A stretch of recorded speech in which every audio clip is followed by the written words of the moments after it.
I think that's something that is brand new and exciting in the space right now, is that an artist can directly know who a fan is, a super fan is, who are collecting their music in Web3, collecting the different collectibles that are being offered, whether that be here in vinyl or an airdrop or whatever it is. And a super fan can really say, hey, I support this artist, and they can be seen as such, and the artist can know them as such. So I think that's a powerful thing that is happening in Web3 today.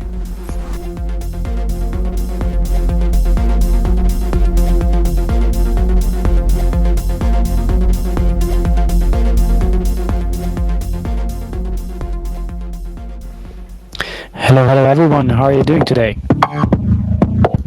Welcome everybody to Vibrations. This is a space dedicated to electronic music and visual arts living on the edge of technology. My name is By Maxim. I'll be your host today.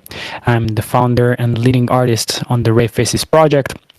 We are an audiovisual community focusing on collaboration of artists via our gatherings and events, one of which you are listening to right now. This one is our Vibration event, which we host weekly with wonderful guests, such as today, Onchain Records. We will also soon start our Symbiosis events, which are mad audiovisual experiments, and our Rituals, which is going to be the place where we collaboratively co-create the original 3,303 RaveFaces NFTs. And our fourth event is our Collective Artist Date, which is a creative co-working. We just launched this event series, which is as well weekly, recurring on the previous Sunday, the day before yesterday. It was an awesome experience.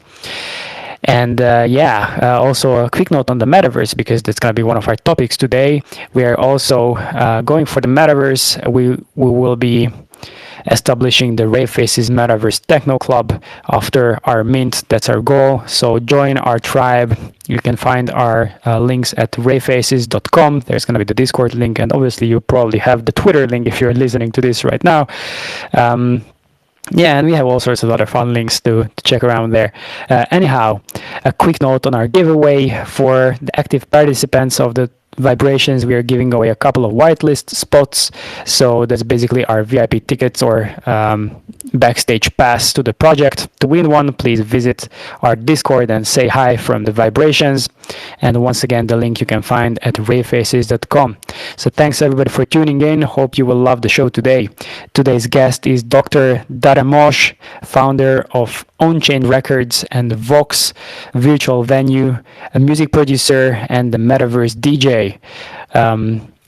Before we begin, heads up to all of you listening, we will be doing a stream walking tour in the RaveFaces Discord of their headquarters in Crypto Voxels. That sounds really dope, at least to me. I've been walking around there, and I'm really excited that we can show it to you. I hope that some of you will join in our Discord. How are you, Doctor, tonight? I guess it's afternoon for you, right? Yeah, it's mid-afternoon. I'm doing well. How are you? I'm amazing. A little bit sleepy. I have to always pump myself up for these evenings. I just put my daughter to sleep with my girlfriend, and that was a pretty hard day for us. But, vibrations are coming, and my blood starts flowing, and I'm getting into speaker party mode. And, I'm ready to roll. We have a couple of topics today. I definitely want to talk about Onchain Records, and then also about you as an artist, because you also have an artistic background, as far as I know. And then towards the middle of this talk, we will jump to Crypto Voxels, and then in the end, we are going to conclude. Obviously, in the meantime, I'm going to play some music as well from you and perhaps from us. We shall see. And also I see Vinny here. Hi, is he, she, are your teammate on Onchain Records, or? Yeah. So I'm waiting for our dev I just sent him the link, so he should be joining here soon. But yeah, Vinny is part of our team as well. He's awesome. Working on collaborations and communications. Collaborations and communications, amazing. Then actually I'm going to invite you to speak. Yeah, Vinny. come on up. And also, Armando, if you have any thoughts, feel free to join anytime. I also invited you to speak. Armando is one of our OG members in the community and an ex-student of mine from university. I'm real happy that you joined tonight. Yeah, so let's begin with Onchain Records. It was super exciting for me that you pinged me the other day, because I'm in talk with Bitwax, and he has a presentation on YouTube where he makes the case for Carl Cox's original vinyl from the 90s, that is nowadays selling for thousands of dollars in the secondary market, while Carl Cox is not getting any money from these sales. And I believe, as of today, or at least in the couple of years prior, we were pretty normal with this kind of phenomenon, that secondary sales. I mean, you already sold it for in the first place for $10, $20, who knows, and then that's it. That's all the money, all the profit that you could have made on that art. How are you planning to change that with Onchain Records? Yeah, so we haven't entirely solved for that just yet. We're working towards that. But what we have started to do is we've made it so that the collectors, or really anyone that has access to the physical record, can tip the original artist. And so that's not necessarily like the secondary sales, but kind of the way that we're thinking about it is you're crate digging in the record store, you find a record, especially if it's, like one, maybe you spend like $5 on it, and it's an artist that you just really like, and so then you can tip them directly. It doesn't go to the record label or anything; it goes directly to their crypto wallet. So that's kind of where we're starting, and then also with the NFTs that are linked to the records too, they would get secondary royalties from those as well.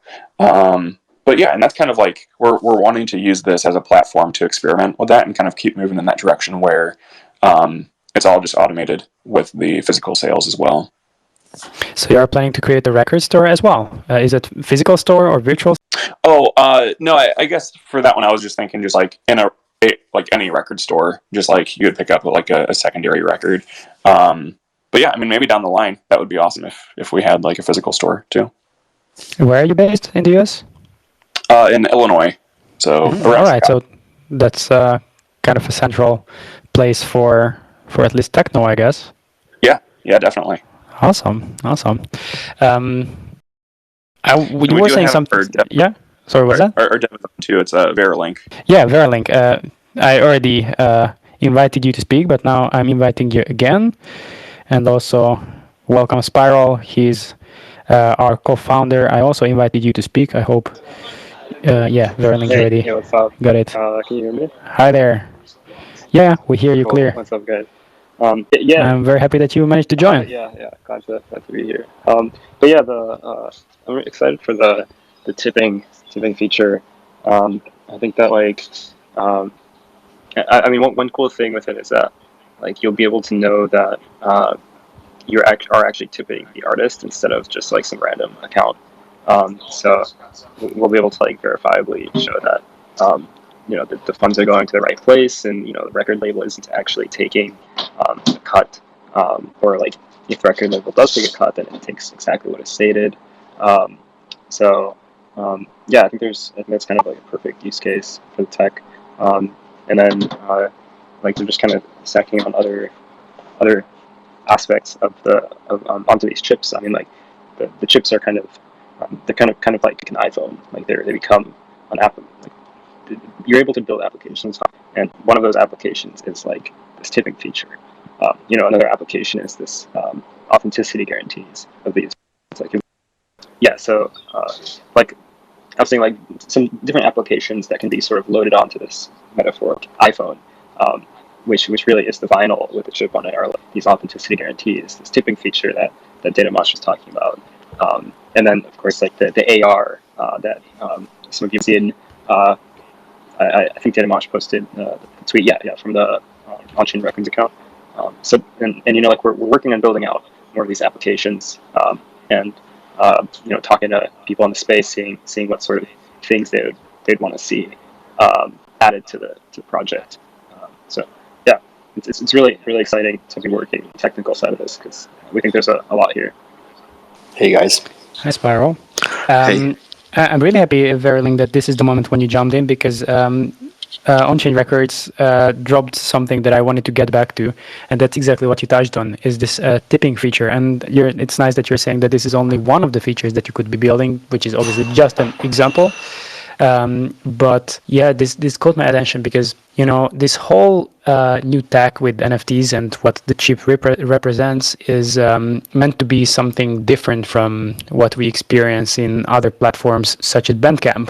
And, you know, a lot of times I find myself having this conversation of me being super excited about this new tech and then talking with someone, for example, my dad, who is a professional musician, and I'm explaining him why this is amazing, and he's like, okay, well, you can tip on Bandcamp. So what would you say to a person like that? Well, so like your dad might be. Well, how old is your dad, first of all, if you don't mind me asking? No problem. He's around 50. Okay. Not I mean, yeah, obviously Is he not like the millennial generation, but still not too old to mess around with tech. right? So is he like in this? Is he crypto curious? Is he like in the ecosystem? Is he like like flip NFTs for $1 million profits? Not yet. I'm trying to get him into it, but Right. So I mean, actually, one of the promises with this technology is we want to make it a lot more accessible to people who aren't in the space. So so yeah, the tipping is more of a convenience feature, but I think the digital ownership, maybe a concept that is hard to communicate to someone like your dad who isn't super familiar with that concept. So by example, like by giving him the physical disc, like we can make it as easy as just like you tap it and then you transfer the NFT to his wallet. So we're hoping that opens up a lot of doors in terms of people who previously who didn't really have an interest or maybe an ability. I mean, I think everyone has the ability to learn about this stuff, but a lot of people just don't want to put in really any effort to figure out wallets and all, and like this concept of digital ownership. So if we can make it as easy as just like tapping and just tapping and interacting with like that, I think it opens up a lot of doors. yeah, you're definitely touching on an important part of onboarding people. Has to be the least technical possible so that they would want to join the space, Web3 space. But I want to go back to this. Like, let's imagine I'm my dad, you are me, or you're just, I don't know, yourself. How would you try to win me in this game of that this is not just the future? I mean, to me, obviously, that is already selling it to me that this is the future. I want to participate in the future, but that this is a future that he should want to participate in as a professional musician. Like, what's the selling point here? What do you think? Yeah. So in simple terms, obviously. Yeah, I could show the technology all day, but I don't think that's why people are here. So I think it's best if Data Masha actually explains how it specifically could be applied to musicians. Yeah. So I think a lot of like what we're trying to do is kind of just create more like immersive experiences with music, and kind of just like thinking about like my dad, for example, and back in the day, he was a big like record collector, and you'd go get a record from the store and put it on, and you'd actually like be engaged and like just sit in the room just listening to the record and like flipping through the liner notes and just like really taking in like the entire experience of like the album artwork and all of that.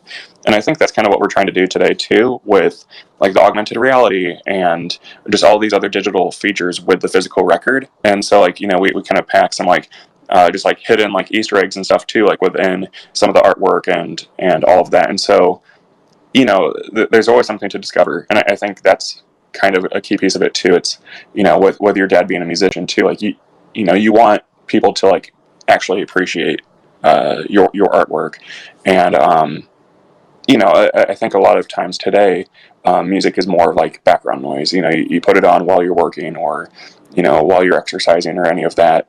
There aren't too many times today where you just put music on and you just listen to it and you actually enjoy it. Hey everyone, this is Vinny from Onchain as well. I just Hello. want to mention, hey, thanks for bringing me up on stage. Happy to be here.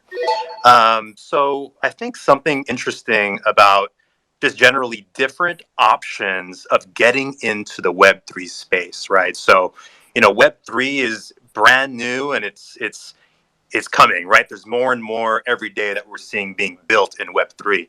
And so as I think about it, when we think about just the internet and when the internet came on board, and even the earlier technology, even say airplanes, right? At the time, as I read a little bit more about as the internet came up and references to airplanes, and as Web3 is coming up and references to the first internet, it's like when people thought about those things when they first were coming out, the mainstream was like, why do we need that? We have cars. What's the point of an airplane? Or you think about email. Why do we need email? We have regular mail, and so like the push or the mainstream coming into the fold, I think has always been kind of difficult because as humans, we're a little bit skeptical. We're a little bit hard-headed and stubborn on wanting to change something, right? But there are people, and we are in that group of people in that conversation of we are excited about new things, future things. And so we're one of those earliest adopters. But something like Web3, it's like, how do we onboard the mainstream? And there's various avenues that are being built. And so Onchain Records is just one example of that. Maybe I'm not interested in a PFP. Maybe I'm not interested in these real estate NFTs. But hey, I am interested in music. And then we get into the specificity of, oh, I'm interested in vinyl. And so, it just adds all these different avenues for onboarding. And I think when it comes to music, something specific is, when we think about the music industry, it's not too hard to find artists that might have been locked into some terrible contracts or locked into something they weren't so familiar with. Maybe they were just happy to be part of a major label.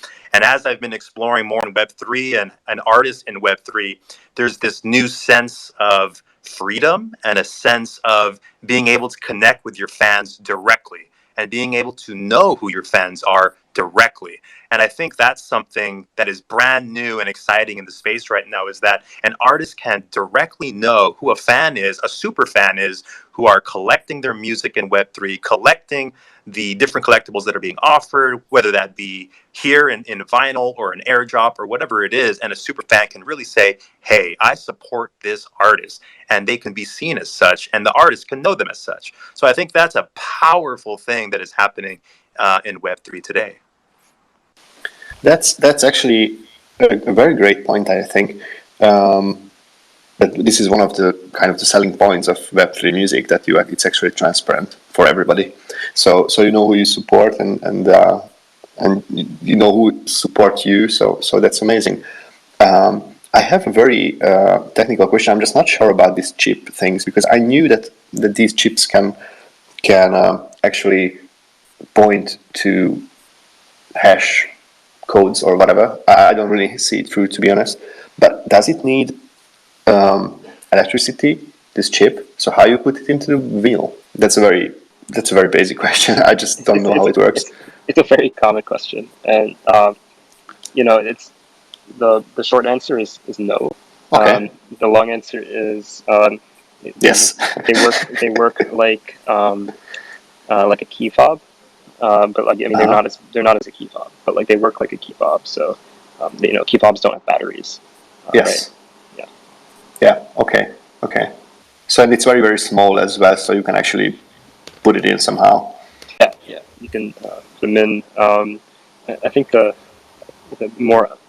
I mean, so Kong has done a great job of creating these chips. The big kind of unsolved problem right now is developing all these applications for them. So that's where the T is. I see. Yeah, and also another thing. Obviously, body will. I don't know.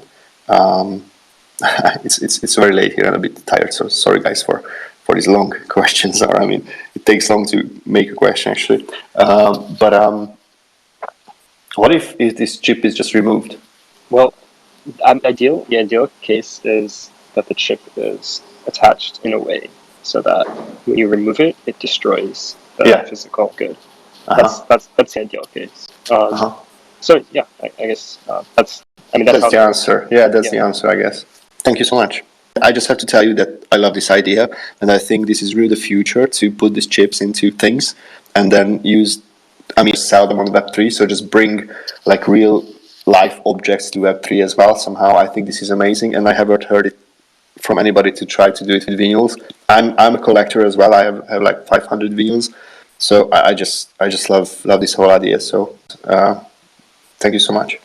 Yeah, actually, we could touch on this chipped physical goods topic a little bit further. Onchain, you were already mentioning me some other projects that were using this tech by Kongland. Can you touch on that a little bit, and maybe how you see the future of this vinyl distributed by you being only one of these goods, and what other goods are possible with this chip? Yeah. So basically, the chips are made by Conland, and they're a DAO which Veralink and I were members of. And essentially, they kind of produce the chips, and then members can, we have access to the chips to use them, and we can create sub DAOs. And so I guess this is sort of a sub DAO. But then there's also a few others. So like Loot LARP is one, and they're a derivative of the Loot ecosystem, and or the Loot NFTs, and they make physical like foam swords and stuff for LARPing, but then they have the con chips in them, and so then they have a whole like IRL and metaverse game, and so you go on quests in real life, but you level up your online character through the chips, and so like that's one example. Another one is Metafactory. They make clothing, and the con chips act as the authenticator then, so you can scan it and verify, yes, this is the official Metafactory. And yeah, so this is just one of many projects that kind of stemmed out of the Conland ecosystem. And yeah, I guess I see, I don't know, I think it kind of goes back to the onboarding, at least for now and for the near future. Like that's kind of the importance of the chipped goods, is, the like digital, like, NFTs and cryptocurrency, like it's all pretty complex and difficult to understand if you don't spend the time looking into it. And so I think for now, just kind of like linking the physical and the digital just kind of makes it easier for that onboarding process. And then I think in the future too, just just like for example, for all Conland citizens of the DAO, we have a physical passport, which is linked to our NFTs for that project. And so that's our membership card. And so, just thinking like we could go to an event and it could be token gated in real life, and we have to scan our passport to get in. And so I think there will be other use cases there where it's necessary to have the physical and digital counterparts. Yeah. All right, that's starting to get really technical. I'd like to add to that though. And that is, so I mean, we're trying to make this onboarding process, and I actually have a favor to ask of if anyone here is an on-chain record holder. So like, since we're trying to make this like whole crypto onboarding process so smooth, one of the trickiest parts of this is getting the user experience kind of flawless, so that you can get the app and scan these chips. Or actually, the idea is like you can scan the chips without getting the app. The app is more for like power users. But like, so my favorite ask would be if anyone here is an on-chain records holder, if they could kind of give some feedback on the Veralink app experience, and tell us if there's anything we can do better to help get more people on board. Unfortunately, I'm not yet, but I will definitely go for it, and I will let you know. Awesome, thank you. How big is your user base for now, Veralink? I wish I could tell you, because we've been, like, analytics are something you build in to an app once you want to extract insights from like a few thousand to tens of thousands of users. So right now we're more in the hundreds range. So I honestly don't know how many users there are, because the app shouldn't be a focus. The focus should be the projects. The app is just cool. Is Veralink made by Kongland? Veralink is part of Conland, so like we are members of the DAO, and I love the phrase "made in Conland." So yeah, I guess you could say we're made in Common Land. I should add that to our Twitter profile, because I just love that. Nice. I'm happy to contribute. I also managed to convince Onchain Records to change their Twitter profile. Yeah, all right. There's so many things where I could go with this. Onboarding and the chip itself, and maybe I should steer back to the music, because eventually that's what we are here for. So I really liked this notion, which Onchain Record you already mentioned to me in our quick chat via Zoom, is that eventually we are here for music, and music should be the onboarding. And all the spaces prior weeks we have been or this idea has been emphasized so many times, that the music should be the onboarding. The music should be the onboarding. We are here for the music, and I really have to practice this idea of, myself and most of my friends in some way being geeks to either synths or guitars or visual generative visuals or whatever they are. Somehow we are connected and intervened with technology, and we love talking about it.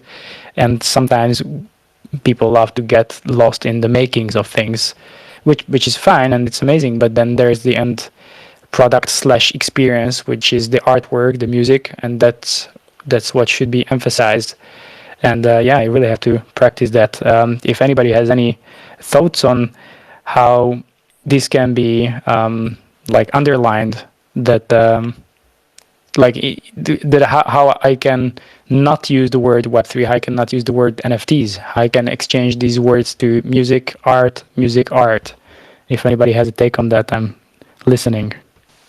I think I know what you mean, and we had an earlier conversation about this as well, and really this whole NFT, the word itself, NFT, is just it was the word of the year, right? Like 2 years ago or 1 year ago, whatever. And everybody just has an opinion about this, So if you're involved and you're involved in a good way, then obviously probably you're a supporter. If you lost a shitloads of money, maybe you think this is just bullshit. Or if you don't know anything about it, or you just don't know about technology, then you will think it as a very far away thing. But my not my idea, but this is just what I believe or I think, that it will change in a way that people they won't necessarily know that they're using Web3 technologies or they're using non-fungible token technologies. They will just have something new, like a new iPhone comes out and then it has 3 cameras or whatever, So it's just a new technical thing, and at some point you will just buy something, and you just can just scan it like a vinyl, or you buy whatever else, a wine, for example, or a car, or any parts of a car, and it will be just the part of everybody's everyday life, but nobody will just really know how is it going, or how is it happened or whatever. So I don't know I think I added something to this topic, but I just don't know if I answered or not, but it's just my comments. Yeah, I couldn't have said it better myself. And I guess to add to that, I do have to go right now, but kind of closing notes, I'd say some good language that can be used to describe this to people who don't care about Web3 and NFTs as buzzwords are really that we can enable digital experiences. So I think that's an important term that resonates with people. I like that. And also we're able to connect people with the creators directly instead of going through intermediaries. So yeah, I'll end on that. I have to go, but yeah, thanks for hosting this RaveFace. Really appreciate it. Thanks everyone for coming. That's amazing. Thanks very much for joining. I think this is the end of the time for record labels. Well, at least they will have to reinvent themselves. Next week we are going to be chatting with Bitwax, who is a Web3 record label, but maybe I should say digital experiences record label.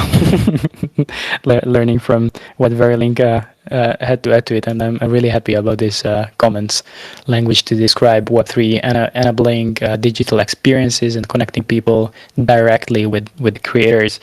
And for a while, this is not the first time I hear this, obviously, probably the 100th time, how valuable this is for creators to connect directly with their audience. And me myself being a creator, I really had to, consume this idea and think about it. Why is this so important? But on the other hand, I mean, when I really dug deeper, there's someone who bought my record on Bandcamp, and I'm like, maybe I got an email about it, maybe I didn't. But if I had a Discord dedicated for my musical act, Psyporn, maybe we could have chat about it. I mean, for example, there's this duo called Karma Violeta. I recently tweeted their new mint on Zora. I bought their music NFT yesterday. They put it out the day before yesterday, and I asked her already to send it to me when she mints it, because I fell in love with the song that she already showed, where I've heard it through the Songcamp community. And then she just wrote me thanks. I mean, we wouldn't know each other other than through Web3, but then I became a fan, and she immediately could get in touch with me. So it's definitely a valuable part of the equation. Definitely changing. I mean, you could get in touch with artists before as well. It has a culture, you go to the clubs, you might meet them, you might don't meet them if they are superstars. It had a culture in real life as well, but I think this is just a huge change actually, because of the social media and also Web3, because Web3 gives a new thing. So in Web3, you can track who has the record, so you straight away know them. You don't, as a fan or as an artist, you don't need to make extra steps to know these people or to meet, because you know it straight away. So that's a huge change. Yeah, I like what you said there. The way I would phrase it is that Web3 is changing the culture of celebrities, of them being some kind of a segregated entity with walls around them. Now, Richie Houghton just retweeted my tweet. That was like, oh my god. I mean, it's normal. I'm in the same Discord with, Team Exile, and I just had a heartbeat call with him. Actually, he didn't join, but I was a bit disappointed. But next week he'll join. I think he had a concert. Anyhow, steering back to the conversation with Onchain Records, because there's a lot of valuable things still that I would like to talk to him about. Going back to your product, the chipped vinyl, could you walk me through, as an artist, me as Psyporn, with my musical act, how could I use this tech in my release strategy? I mean, I already have an idea, just giving me an example, because I actually I'm thinking about releasing my new song in a Web3 way, because I'm really super bored with getting the hype on Facebook. I'm not even posting to Facebook anymore. Then in the end, there's a song on Spotify, end of story. I can put out an Instagram story, and then 2 weeks later I can put out another one, and I did an interview, I can push that on social media, but that's really a lonely way of putting out art. So how can you change that, and what's the process? Yeah, so I think kind of the value that we bring to musicians is kind of creating a few things. One, we create unique records, and such as we can make a one-of-one record, because we do everything in-house, which also kind of leads to how we're solving for just the issues with the vinyl record industry today, where if you go to press a record today, it takes a year on average to get the records made, and along with that, instead of minimum quantities of 100, which it was a couple of years ago, most places now it's 300 plus. Yes, and that's worldwide. And so we actually produce all of the records in-house. We have a lathe, and so it's more of a hands-on process. There isn't a metal master or anything. It's all direct from the audio source straight to the record. And so and that also just allows for more creativity to go into it too. So part of it is we can make the standard round black records. We also we have plastic blanks, and so we can make square clear records and stuff like that, and that's easier to make picture discs, and so it's a really DIY process. And I guess part of that too is you're talking about more of a Web3 release, and I think I kind of think of our process as a lot of that is cutting out the middleman, and you don't have a record label, and I think that's kind of our train of thought as well. With like when we first thought of this, we thought about, okay, we can use the chips, we'll get some records pressed, and we'll work with artists that want to press their records too. We'll help them put the chips on and put all these different digital features on. But really, when it came down to it, like, we can't do that if there's a year-long turnaround time, and on top of that, there are delays, like month-long delays. And so yeah, we just do everything in house. We're not relying on anyone else. If there are any delays, we know ahead of time. But like, so far there haven't been. And we hope to keep it that way, and we can just be like fully transparent with anyone that wants to get records made. How many have you pressed so far, approx? Right now we've mainly been. So we've only been. We only launched 2 weeks ago. So we have our first run that was 50 records. And then we're working on records that we have like quotes for and doing like test records and all of that. So total probably closer to like 100-ish. But that's mainly because like they're test records and like we're sending them out and like making sure that everyone likes the sound. Yeah, so approximately a handful of artists that have contacted you, or you knew them and you were like shooting to them that, hey, we have this, would you like to try it out? So that was the process, right? Yeah, yep, exactly. Okay, sorry, I interrupted. You can continue. No, you're good. So yeah, that's the process. And then right now it's very manual. We have just like a really like bare bones website. So right now it's just like having these interactions, and just working with artists and sending a quote. But then it's also, since it is like fully customizable, it's working with just kind of going down like a checklist and saying, okay, like, do you want a 7-inch or a 12-inch? Okay, now what shape do you want it? Since we can do different shapes and colors and all of that. And then it's going through that same checklist, but for digital features too. And even like the artwork or whatever, because sometimes they will supply that, or sometimes they'll ask us to do that, which we also have a graphic designer on our team too, just keeping everything in-house. Yeah, so eventually we'll have that form just like on our website, so that can all be, we'll have like images as well, so everyone can see exactly, okay, what does a square, like a clear square record look like? We've had questions too, like, does that play on a turntable? And yeah, they play on any turntable, and it will just kind of like have those graphics too, to just to like make it clear, like exactly what they would be getting. So these are basically 3D printed. Yeah, we're actually working with a plastic supplier, so we're not printing them.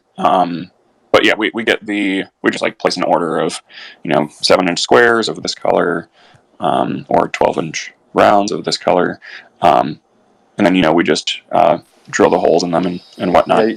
Yeah, you engrave them as well? Yeah. Yep. Exactly. Yep. And yeah, that's a good point too. That's something that we've talked about doing. Just like thinking of engraving. So for the run out groove too, sometimes there's like a hidden message on there. So we've talked about putting like a seed phrase or something, and then maybe it has 1 ETH on it, but like not telling anyone. But like all 50 records of the run will have that, and then someone just finds it and that ETH, or doesn't. Yeah. And then you just put out an ETH for marketing. But anyways, I think it's a good idea. I'm not a huge fan of giving away money for marketing, but I think in this case, in this whole scene, what we are in, this crypto scene, and if you do it like in a general smart way, I think it can be working.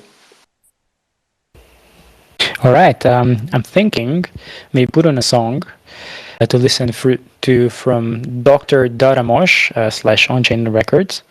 And in the meantime, I'm gonna navigate to the RaveFaces Discord, and I encourage all of you to come with me as well. I see Vinny, you already joined the Discord. Phaedrus, you're welcome to join. Spiral, I'm really hoping that you're in our Discord.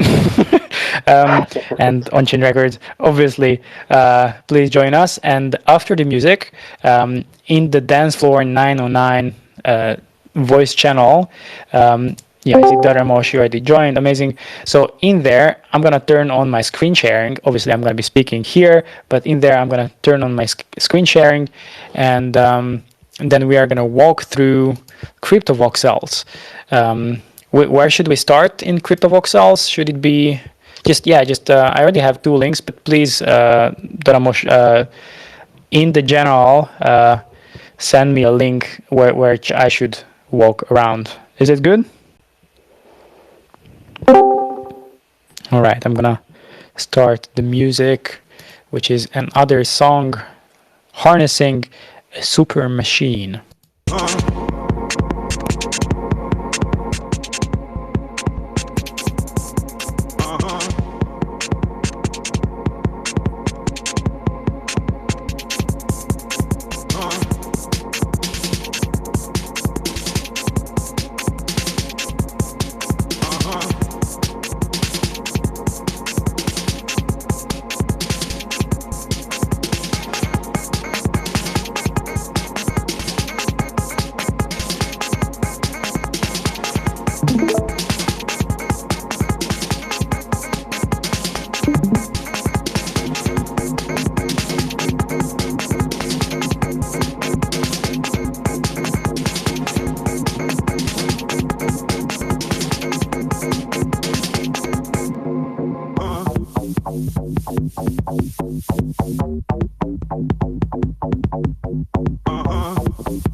All right, back in the party. Thanks for the awesome song. There is Vitalik himself. Please put your hands together for Vitalik. I'm gonna maybe.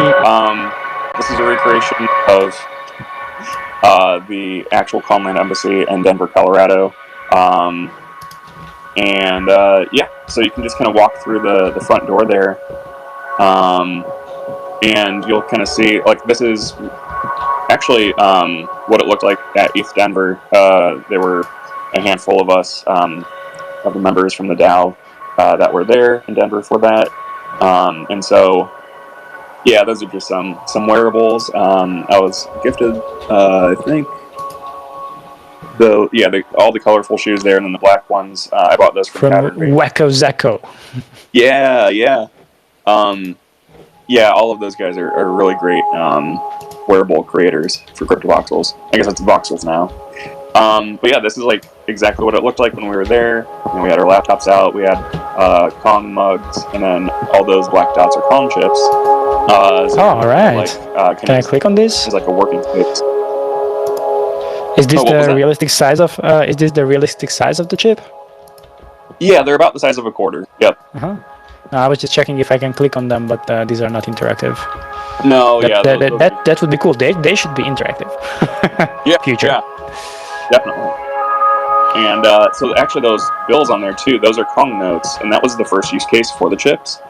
And so Kong is a cryptocurrency, and then that's the physical version. So it looks like Monopoly money. It's like plastic, and it has the chip. The Kong note, you can claim the funds to your wallet, but the funds are locked on there until a certain date, and it has the date written on there. And so, if I give you the 5 Kong note, if it's before that date, you can fact that 5 is on there. If it's after that date, you could scan it with your phone to verify without claiming. All right. So, I think that's really neat. Yeah.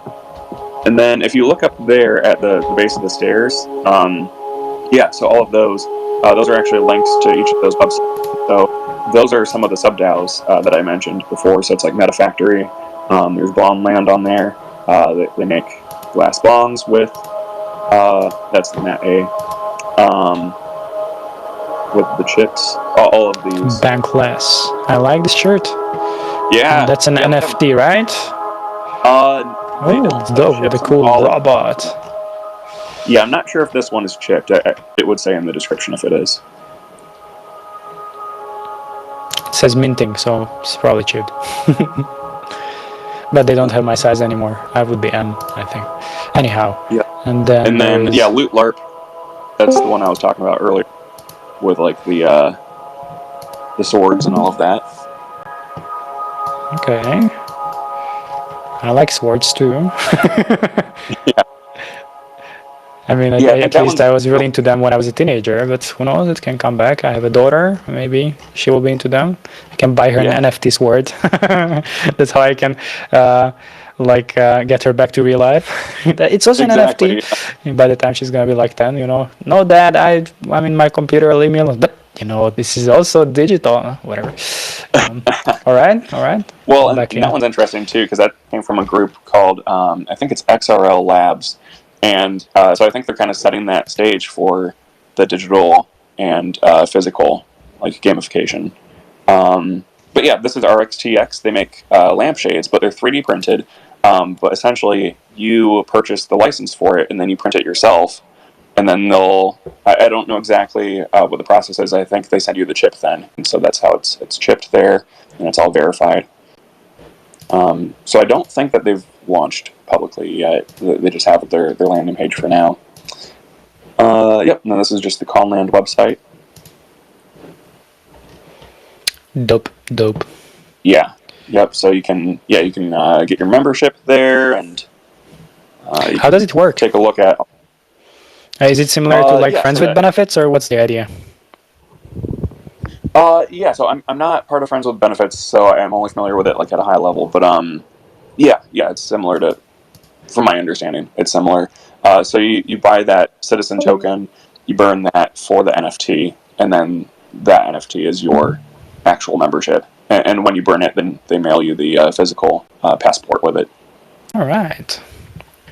And then I'm able to use their chips, right? Yep, exactly. Okay. And yeah, it's really neat too, because like that's how I met like Veralink and our dev, and then I also met our designer through that too. We're all citizens, and so it's just like a really great group of just tons of resources and knowledge just in that community. Sounds nice. I'm really curious to enter that community. I mean, I will definitely look it up. Not even just for myself, even for myself as Psyporn, as a music artist, I'm curious for these vinyl chips. But my girlfriend is a fine artist, and she does a lot of digital works, digital paintings, and sells a lot of print on demand. But she is yet to debut to Web3, and she has a lot of paintings, physical paintings, recently that everybody is asking for how they can buy it, and she hasn't yet decided to sell them, because I've convinced her that we should make NFTs out of them. And for now, I haven't had this full picture in my head that, okay, how are we going to have an NFT from them? Is it just like it's going to be duplicate in a digital space that, okay, we have an auction on whichever website, and then whoever wins that auction will get the painting, or like what should be the link here? But this chip is really giving me an answer here, filling a piece of the puzzle. Yeah, no, that's great. Yeah, I'm all about. I mean, right now I'm just hyped about all of like Conland and everything. So I'm always excited. Like whenever someone says, "Oh yeah, maybe we should chip that," I'm like, "Yes, do it." But yeah, right now this is pretty bare bones. This part is under construction, but this is the Onchain Records headquarters, and we're going to kind of use this space kind of in a couple different ways. One is, we'll host shows here. Previously, I was running Vox Virtual Venue. We launched that like early 2021. And yeah, we just hosted metaverse concerts. And so this is a larger parcel than that. And so I think we'll kind of shift that over to this parcel. But then also I want to use it as a record store. And so The other day I made like a record crate, 4 voxels, and so I was putting that up. And actually, if you want to go to the other link, I can kind of show that. I was just testing it out, so it isn't. Sure. Are you sending it to me on Discord? Yeah. Yep, I will here in a second. Meanwhile, I will check this huge levitating box. What's the smallest voxel you can use in here to design objects? Is there a limit? You know, I'm not sure, to be honest. Just curious how detailed I can go with the 3D models. I mean, obviously the concept is that it's a very high level and it's fucking voxel land. Yeah, just curious. Okay, see the link. Oh yeah, I've been here. That's actually the previous me. Whoops, I stood in the deck. I stood in the DJ deck previously. Okay, here we go. So what do we see here? Yeah, so sorry, connection was laggy for a second. But yeah, this is. We're just going back to the screen. Yeah. So those are some wearables that were made. That's actually left over from our New Year's Eve party. That was our last event. Just because at that point, that's kind of when we were focusing on Onchain Records and kind of going heads down for that. But yeah, so this space, this is where we hosted our events. We had like the DJ table there, and then we would have either YouTube or Twitch. Yeah, so that's the crate, and so I like this one. Could you tell a little bit about this record? Yeah. So that's ours. That was our first release that we launched 2 weeks ago with the launch of Onchain Records. Thank you. And so yeah, those are the chipped records.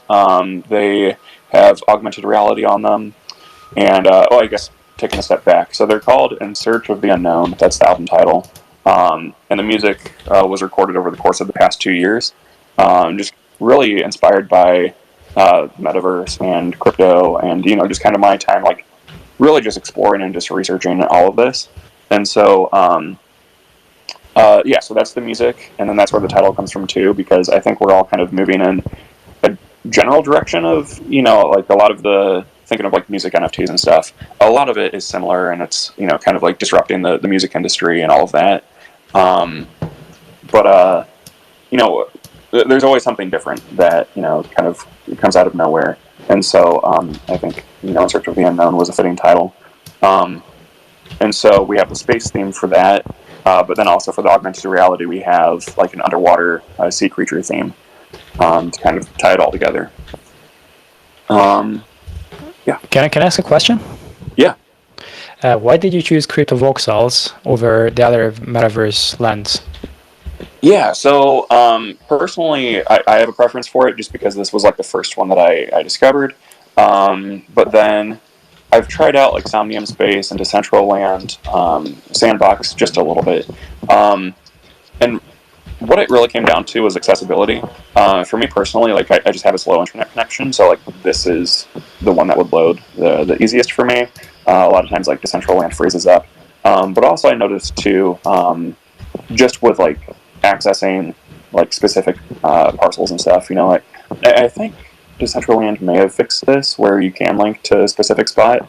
But I know just like in the past, like someone would say, oh, it's at this parcel, and then I'd have to like go to the main page and then kind of like look up on like the board of like the current events and kind of have to scroll through. And but just for someone that it's complicated. I remember one time when I was in Decentraland and I'm like, okay, let's play some games, and I was like running around, right. And then for a long time I was running to one direction to get there, and I was like, okay, how do I interact? Exactly. Like, okay, I want to get to a certain spot, like how do I do that? I mean, it wasn't intuitive, even though I'm a gamer to a certain extent. Exactly. This is familiar. Is this yours? No, that's just broken. It just hasn't loaded. Okay. Yeah, I'm not sure where you are right now. It looks like Yeah, Oh, did I you clicked on teleport? something and it teleported me somewhere. I clicked on some gallery, something, Yeah, you- something, and then meanwhile I'm just exploring why you're saying why Decentraland was not your choice, and I mean I totally Yeah, get cool. your point of like personal preference. I really liked actually that this is the way how you approach it, not like a super financial investment decision. It's just like personally that was comfortable for you. That's where you felt like this is a usable space for you. Oh, I like this space. Oh, okay. Hello there. This is fine. That's cute. Yeah, I haven't had a chance to try it on my phone yet, but I did hear accessing this particular metaverse on your phone is not something you could do with some of the other ones. I will do it after this space. I already have these links comfortable on Discord. I'm gonna click them right away. Oh my god, what happened to the sky? Okay, all right. Okay, I think it's time for me to exit the metaverse for a little bit and come back to real life. So I'm gonna pause here because It's always a there's struggle. no, I mean I can find escape key relatively easily. Thank you guys for joining me on this virtual dance floor. And let me just grab my notes because there is some more things I wanted to ask you about. Yeah, already.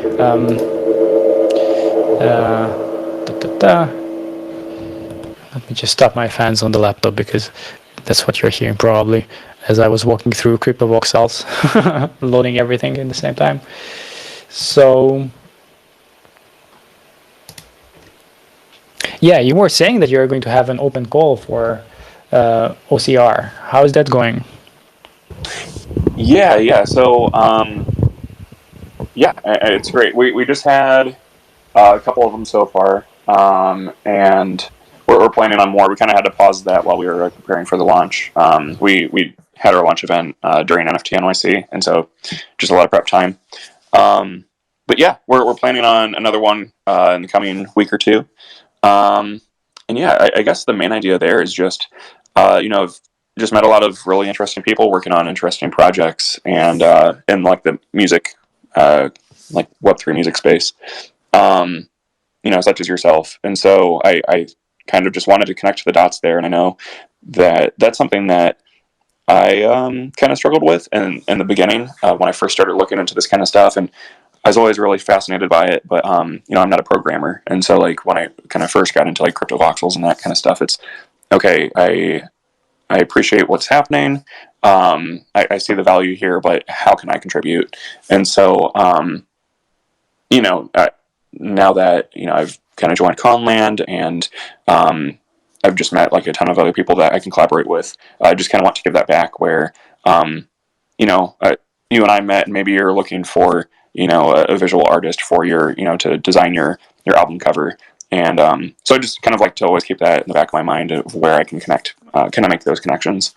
So that's kind of where those open calls come into play, and and I guess too for our Discord community, what we're trying to do is really just kind of like leverage our resources, and since we're doing this like all in house and everything, and so we can like let's just use this to experiment. And so I really want to kind of like have those open conversations with other people that just like want to experiment with physical and digital music, and just kind of test out new things. And so just kind of like creating new prototypes and all of that.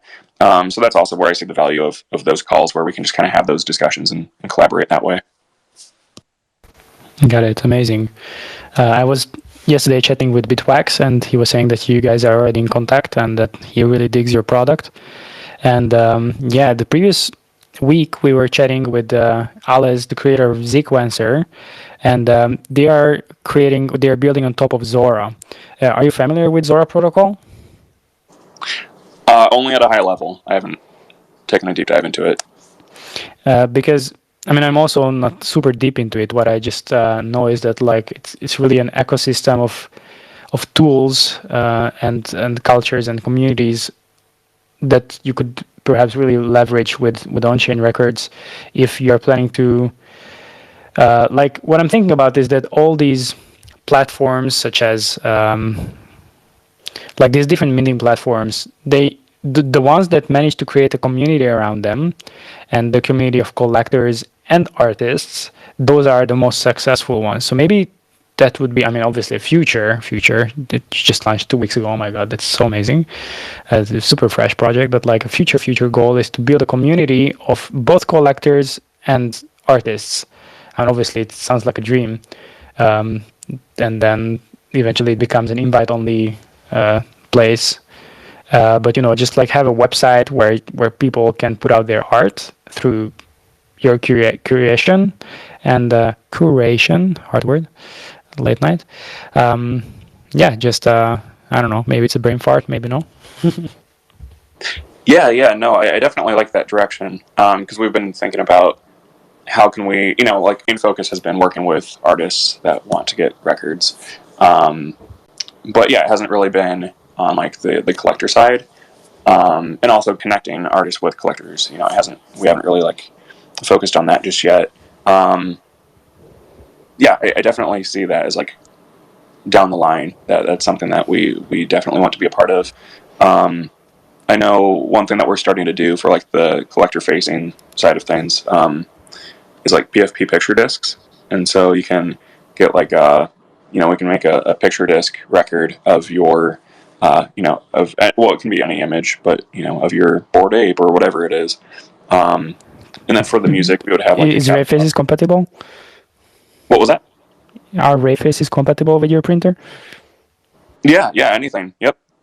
Actually, what would be sick if we do like a lenticular kind of like PFP for RaveFace, because you have that animation. And so like that's like what's lenticular? That's like it's when you turn it and then it moves. Exactly. Like a hologram. Yeah. We should, like, seriously, that would be so sick. Oh my God. I don't want to get sexual here, but I'm getting a lenticular orgasm. That sounds amazing. Yeah, let's talk offline about that, because I think that would be so cool. Yeah, you see RaveFaces just opening up when you just turn the page, Oh my God. Yeah, that lenticular orgasm, that's what I'm having. It's amazing.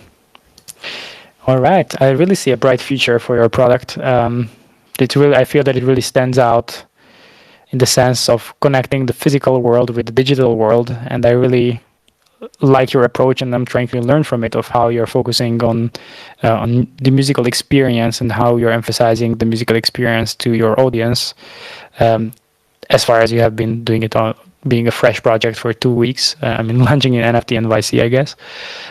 So there's a lot to learn from you, and I really hope that we'll collaborate in the near future. Yeah. Is there anything that you would like to add to the conversations? Maybe some news that is upcoming for you and we should watch out for, or just like, showing your own music? You're very welcome to do that. And then I will close with some of your tunes for today. Sure. Yeah. Well, yeah. First, just thank you for having me on. This was a really great conversation, and I'm really glad that we met on Twitter. I think that there's a lot of overlap here for just like both of our not necessarily even just like our projects, but just like our artwork, our styles, and everything. So I think that there's a lot of potential here to collaborate. But yeah, I guess some upcoming things like on the roadmap. We haven't like officially announced this yet, so this is kind of some alpha. But we're going to be doing some pop-up events. And so we'll go to different events and have the lathe with us, and so we'll be cutting records live on the spot. Oh, wow. Yeah, and then we really want to make it like an interactive experience, but also like that's kind of how we're merging into like the Web 2 scene as well. So like, going to a music festival or a concert, and then we'll have, we'll be a vendor there. And basically the idea is we would have a catalog of music. Someone comes up, they check it out, they want song XYZ. They kind of create their own like personalized like mixtape. It's their own unique one of one record. So we go to cut it, and as we're doing that, then we can kind of talk to them about the con chips and kind of explain like what it actually is and why it's important, and basically have the conversation that we just did, and kind of tell them like why we're applying that to the record. And then along with that, then we stop, we start cutting side B then, and then we can kind of talk to them about or then we can let them kind of like design their like center label or their like the blank album cover, and we really want to make it like, you know, the mixtapes that people made like in high school, you know, and you kind of draw all over it with Sharpies and whatnot, and just make it fun, you know. That's what this is all about. And so yeah, I guess that's kind of what's coming up, and then also just to show a little bit, OCR 001, our first record, In Search of the Unknown, is available on our website. Limited to 50 copies, and it comes with the augmented reality and the companion NFT. Amazing. Thank you very much. So your website is onchainrecords.xyz. And so everybody, I mean, yeah, we are, I mean, I guess, yeah, it's just a couple of us remaining in the space, although people can listen back to it. So yeah, I should still shield it. Onchain Records XYZ. Everybody head there and check out the latest record, which I'm about to put on. Is that okay if I play In Search of the Unknown? Yeah, definitely. Amazing. Also join the Discord of Onchain Records, which you can find via their Twitter, I believe. And yeah, thanks Vinny for joining in, Spiral for the contribution and the interesting conversation, and well, Dr. Deremos. It was amazing to get to know you even deeper, and I'm really hoping that your project is gonna go to the moon. I am definitely going to participate as an artist, as Psyporn, and I'm working on convincing my girlfriend to do the work with these chips as well via Kongland. I mean, I will check that out as well. So thanks for all the inspiration, and it was amazing. See you around in Web3. So the closing song is from Dr. Daramos, In Search of the Unknown.